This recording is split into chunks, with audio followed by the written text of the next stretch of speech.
way to Marlborough smoke lit by a Venetian blind. The dry ice is choking my lungs and a ZX Spectrum plays a game made of lines. An American werewolf passes my way with the glow of St. Elmo's fire. Prince appears in the purple rain, watch Madonna and laugh, but they just wanna have fun. Tom Cruise didn't need no surgery on, he never took no roids. A guy called Braben was coding a haven for a creature he called Thargoids. Living in the 80s, but Grace Jones, she could break your balls. Living in the 80s, but face huggers and aliens melting the walls. Living in the 80s, Mickey Rourke had a face and rumble with Ace. Living in the 80s, they loved the smell of napalm, especially in the morning. Debbie Harry and Videodrome, yes, VHS was a calling. Yippee-yi-yi was a cool thing to say. Chucky would think it was all child's play. Tom Cruise didn't need no surgery on, he never took no roids. A guy called Braben was coding a haven for a creature he called Thargoids. Living in the 80s, driving power boats with Miami Vice. Living in the 80s, in a red Ferrari with Magnum PI. Living in the 80s, hoovering cocaine up for 48 hours. Living in the 80s, MC Hammer and his weird pajamas. Living in the 80s, living in the 80s.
hauling steel most every night. I can't find those composites, it's driving me so wild. Hauling steel with all my might. Just tell my next of kin I lost my way while I was trailblazing. Now there's a station to my left, there's a racing track below me. Now without a turn to going round and round. Yeah, there's a burning in my eyes. Maybe I should sleep, but I just need one more run, just one more run tonight. One more run tonight. Hauling steel, it feels so light. Give me your composites or you will surely die. Hauling steel right through the night. Just tell my next of kin I lost my way while I was trailblazing. All I wanna do is pick up a load, press SCO, take it home, and do it all again. That's all. Fill my hole, fill it full. Yeah, take my shields, squeeze it in. I just wanna play, so I could build an office if I never left. This damn house I set up is glued to me, and yes, I need a bio break, but I just can't stand up.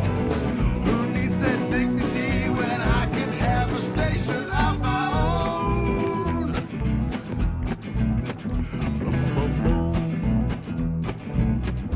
One last time, hauling steel most every night.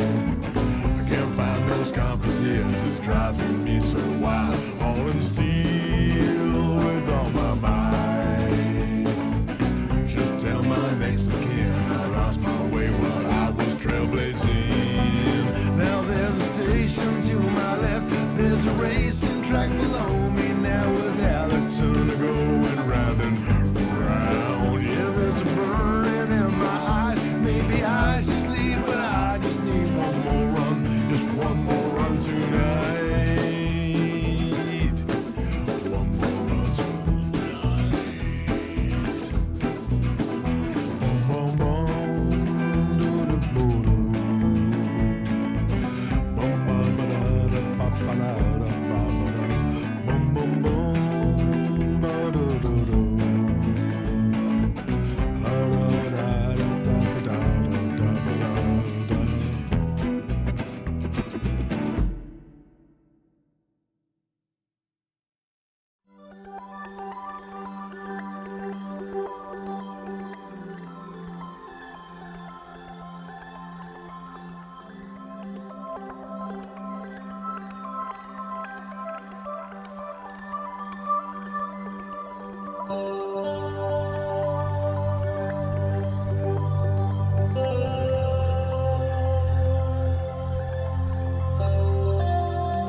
Hello and welcome to Lave Radio. Greetings and welcome to Lave Radio. Greetings, Commanders. Greetings, Commanders. The show that talks about the universe of Elite and the development of the computer game Elite 4, known as Elite Dangerous, and the fantastic community that surrounds it. Broadcast from a current Sidewinder and hosted by a vending machine technician.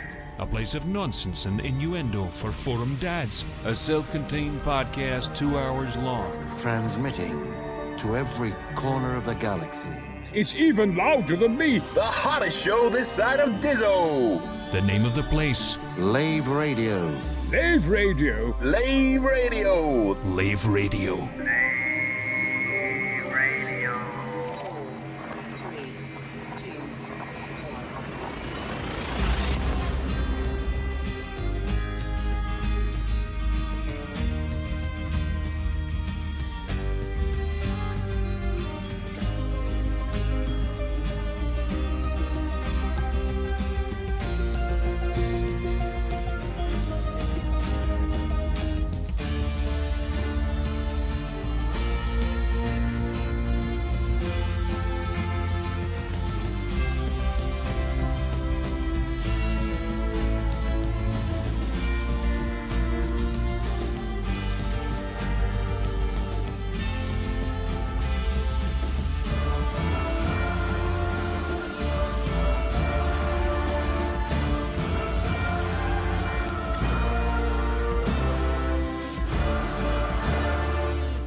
Greetings, Commanders, and welcome to episode 532 of Lave Radio, the show that talks about the universe of Elite Dangerous and the fantastic community that surrounds it.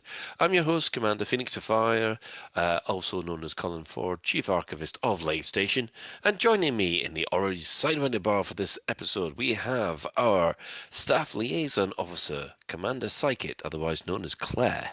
Hello. We also have our SRV Banksy, that's Commander Alec Turner. Good evening, everyone. Ben's away this week, being a parent, so we also have little big in on tech today, the Chris Mark V. Hiya. Hello, welcome all. If you wish, you can join. Well, I don't think we are hanging out in game today. We are we? are. Oh, we are, right. yeah. The Chris Mark V is hanging out in game. I can see that now. So if you'd like to keep him company at Lave Station, feel free. If you can't get to us in game, then you can always join the Twitch chat channel, which you can access through laveradio.com/live. Click on the live chat, or go straight to twitch.tv/laveradio, or even go to YouTube and find Lave Radio there, because we will talk to you there as well, eventually. So let's have a quick talk round the rest of the team, because we've had some absences that we're waiting to hear from. So in this case, I'll get Alec to talk first. Hello. Well, Hello. That came out croaky. I'm coming down with something and I can't decide whether it's post-PitCon flu or not. Oh, convention flu. Yeah, anyway.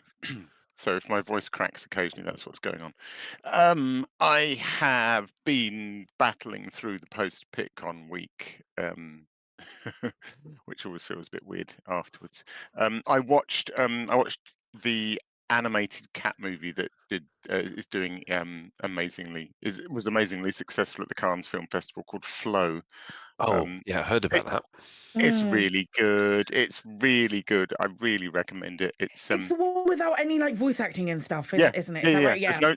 There's no dialogue at all apart from meowing, but you just get so sucked in. I want to see that bad. Yeah. It's really cool.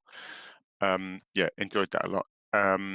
The brakes on our car failed. Scary in a way, because they failed like 2 days after I'd driven all the way to Nottingham and back. If they'd failed on the motorway, that would have been bad. But they didn't. I just went out one morning to go and drive up to the village just to grab some bread, and the brake pedal didn't really do anything, which is kind of worrying. So that's been in the garage for over the bank holiday weekend, which threw all of our bank holiday weekend plans out of the window. So we stayed home and we walked up to the local pub for a Sunday roast and And somebody gave me and my son a lift to. He goes to this club on a Monday night, and they get a whole load of charity donations. And one of them was a load of free tickets to go and see Chorus Line at the St Albans Theatre. Can't honestly say Chorus Line was my cup of tea, but it was a good night out, I suppose. Chorus Line's a bit of a legendary. God, I hope I get it. Yeah, what's the song? It's a real earworm, which is really annoying me now because I can't get it out. Singular Sensation. One singular sensation. Singular sensation. Oh, I love that film. I love that. Anyway, in game, I've been back to colonizing a bit. I built a sort of unremarkable medium-sized military settlement so I could get a tier 1 point that I needed. And then I've built a place I'm really pleased with, which is it's one of those large tourist settlements. So the one with the long road all the way down the middle and a bar at one end and the power building at the other end. And the bar, I'm really, really pleased with my positioning. It worked out beautifully. The bar is right on the lip of a massive, massive crater. And the road faces straight across the middle of the dead center of the crater. And then if you go beyond that crater, there's another massive crater. So there's a lovely pair of craters and a tourist settlement facing across them. And I have named my tourist settlement. This is very cryptic, but I'm quite pleased with it. I've named it Crater Edge Spectations. I need to say that again, and people will get it. Crater Edge Spectations. Okay, I give that about a 6 out of 10. You spent arcs on that. You spent arcs on that, Alec. I did spend arcs on it. Wow. Yeah, and then I heard, maybe we'll speak more about this later, but I gather there's a bit of a mining gold rush, and I always miss out on these gold rushes, and then afterwards I hear how many billions everyone's made, and I always think, oh, I should have done that. So I've decided to do it. So I'm currently cannibalizing my colonization cutter and slapping on a load of mining equipment, and I've never really done serious laser mining before. But I'm going to go and give that a proper stab tomorrow and see how much. I bet I don't make as much money as I think I'm going to make. I don't know. I had an hour where I made 23 million, so that's not too bad. I see. That's pretty disappointing. People are talking about billions. 23 million's not very exciting. Oh well, I'll give it a day, and I'll report next week on how little money I made. Excellent. How about Little Begin? Have you been? I've not really been in front of a computer much for the past week because we had an American staying, well, 2 Americans to be precise, and then we did tourist things. Oh, right, I see. So you're busy. Busy time away from the screen then. All right. Yeah. Fair enough. Did you charge them some tariffs for your? I joked about it. We talked about it a lot. I've got the best tariffs. Huge. Excellent. Right, well, move over to Psychit now. You've got a lot to say, surely. I've been up to a couple of bits, yeah. And much like Chris, we were both away last week because we've been playing host to some lovely American pals of ours. You may have heard of them, Crispy Tater Tot and his lovely girlfriend Lauren, and it's been bloody lovely. So PitCon happened. PitCon happened. PitCon was great. It was a lot of fun. You covered for that all last week. I did listen into that particular section, and you did get everything covered. I love Werewolf. I will play Werewolf forever. I say play. Use the term play really loosely. I will run games of Werewolf forever. Whenever there are 6 of us together, you watch as I take my cards out. Excellent. I'm counting on it for July. Oh yeah, 100%, absolutely. I think that's the only reason that Pete's coming at this point. We got to the end of Tokoso on PitCon night, and Pete was sat directly in front of me, and it was almost like he was an owl. He did this whole thing with his head where it turned like 180 and just stared at me. It's like, oh no, yeah. So yeah, werewolf were like PitCon werewolf was so much fun, and like the whole thing was great. On the day after PitCon, I gave Alec a hug and we got in a taxi. That's pretty much everything that happened. I gave Alec a hug, we got in a taxi. I was really ill on the Sunday, actually. I really wasn't feeling very well, so you might be onto something. We got in a taxi and then we got a train over to Cambridge on the day that Nottingham Forest were playing in Wembley. Oh, so okay. The trains were mental. Trains were absolutely mental. We got a train from Nottingham to Cambridge on a train that like goes like straight through to Wembley. So that was through to London. So that was fun. And it still always shocks me, and I know this isn't what you want to hear about, but it still always shocks me that there are it's like the trains are like a safe place for morning drinkers.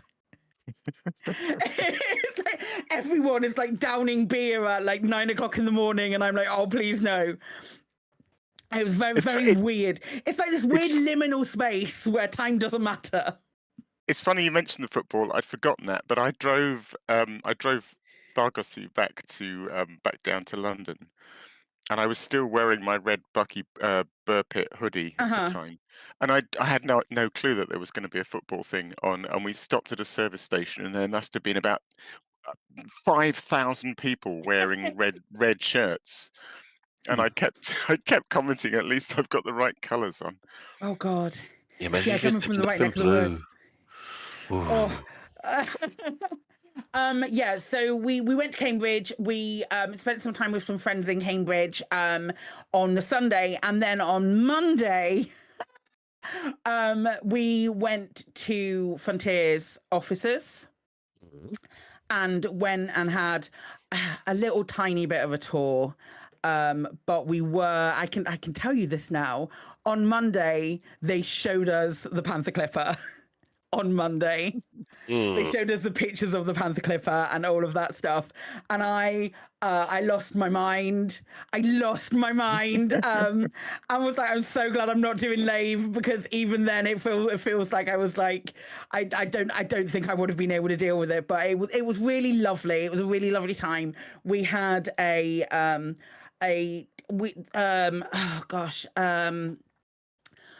Adam Woods and Rich Newbold, who are the two people that you see on the Frontier Unlocked talking about Planet Coaster. Adam Woods and Rich Newbold talking about Planet Coaster came in and had a chat with us about stuff that they were bringing into the game and those kind of things, and that was lovely. And then Simon Brewer subsequently came down, and we had a really lovely conversation with him as well about like all of there's like 3 different iterations of every single Coriolis in every single state, depending on other matching states that they have for them. That was my biggest takeaway. You might not realize it, but there are so many different iterations of Coriolises and concourses and things like that. He was a wonderful chat, and I could have spoken to him for hours. But they gave us some goodies, some of which I will be taking to ECM as far as like giveaways are concerned. There were some things that I'm more than happy to give to ECM to give away in the raffle. So we'll be doing that. But it was, oh man, it was just such a lovely day. It really wasn't expected. We just expected to sort of like go along, say hello, and we were there for like 3-4 hours. So nice. Yeah, it was really, really nice. Got to see the new studio and all of that kind of stuff. It was a lovely time. And then what else did we do through the week? We did. We then on that Monday we came back home to South Wales, and we did Caerphilly Castle. We did Carleon baths, so like the Roman baths and all of the Roman stuff that's in Carleon, because obviously them being in America, they have they don't have as much history, so they wanted to see castles. So we went Caerphilly Castle, we did Carleon baths, we did Stonehenge, which I've never been to.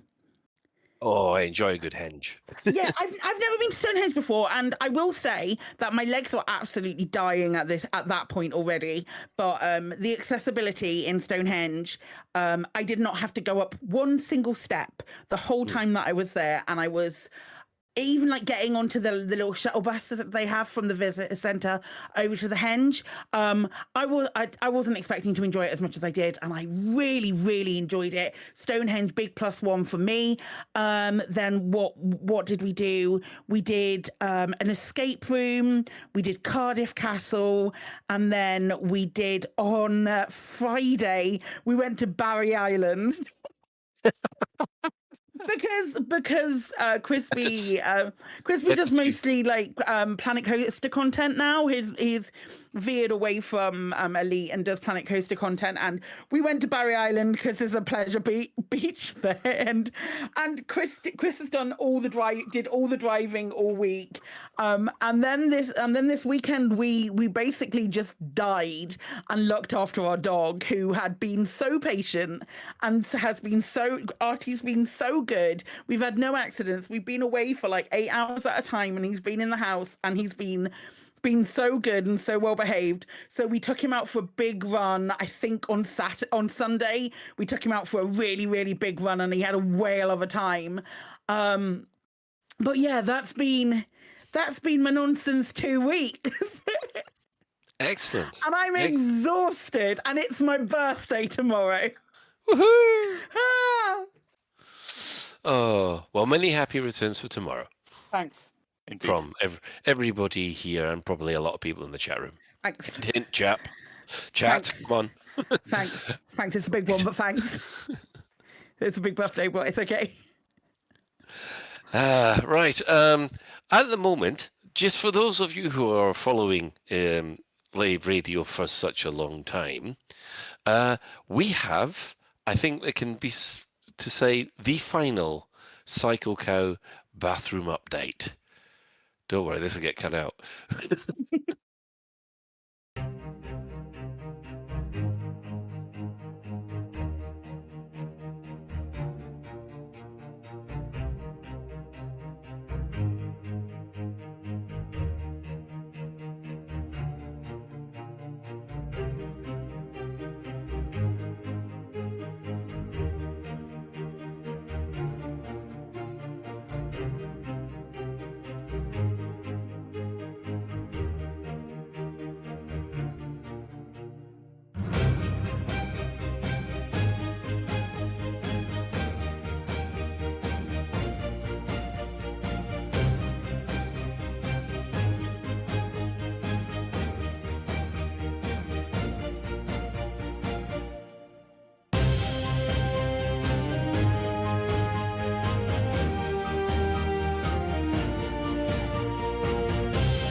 And welcome back. Well, I don't know how to follow that, really.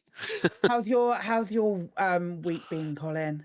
Well, I played a lot of Elite, mostly because of the CG. Actually, I've been discovering that not Fallout. It's Skyrim VR is too immersive, as I think I've banged my knee against the chair that I didn't realise was there because I had the headset on. Were you trying to knee someone in the groin? No, I think I was trying to stab a sword through someone's head at the time, but yes, beware of your surroundings if you can in a VR headset, otherwise it's dangerous. Yeah. You used to be an adventurer before you took a desk to the knee. I'm done. I'm out. Bye. Catch you later. Literally, I took a chair to the knee. It's not even an arrow. I mean, that shows you how good of an adventurer I am. Wow. So, yeah. Personally, though, it's not been a great week. So less said about that, the better. Let's talk about happy things. Right. Let's move on to development news. What has the devs said this week? Well, there's only one thing that had that were on people's mind, and that was the new ship that was revealed, and that is, we can now say, is the Panther Clipper Mark II, which is what we were all guessing. And yeah, I must admit, when this thing flew by, I looked at it and I went, "That's a blooming battle star. That is. It's huge. It's epic." Absolutely huge. Now, Psychic, you were at Frontier when this happened, when they showed you all these photos. Apart from obvious squee, what's your impressions of the Panther Clipper 2, and would you be getting one? 100% yes, absolutely. But the really funny thing was, we sat down and they went, "Do you want to take a guess as to what the next ship's going to be?" And I was like, "Do I have to?" Because it's pretty fucking obvious, isn't it? It surpasses. It genuinely surpasses my expectations. My favorite thing, and I kept looking at it thinking that it looks like from the front, it looks like a chonky Crusader. A little bit to me, and I was just like, that's really lush, and I really like that. But my biggest takeaway of those engines. They look lovely. We went away and we were sat in an Uber going away, and all that Crispy and I were talking about were the engines and the multiple bits in the engines, and just like, oh, it's so nice. It's so solid, the mounting on those things. And I really love, and we saw a glimpse of this at PitCon. So one of the things we talked about on last week's show at PitCon was how they use lots of paneling to give a sense of scale. Because if a thing's smooth, you can't tell if it's close or big or far away. Do you know what I mean? But they kind of talked about how if they just had 4 big engines, you could have been forgiven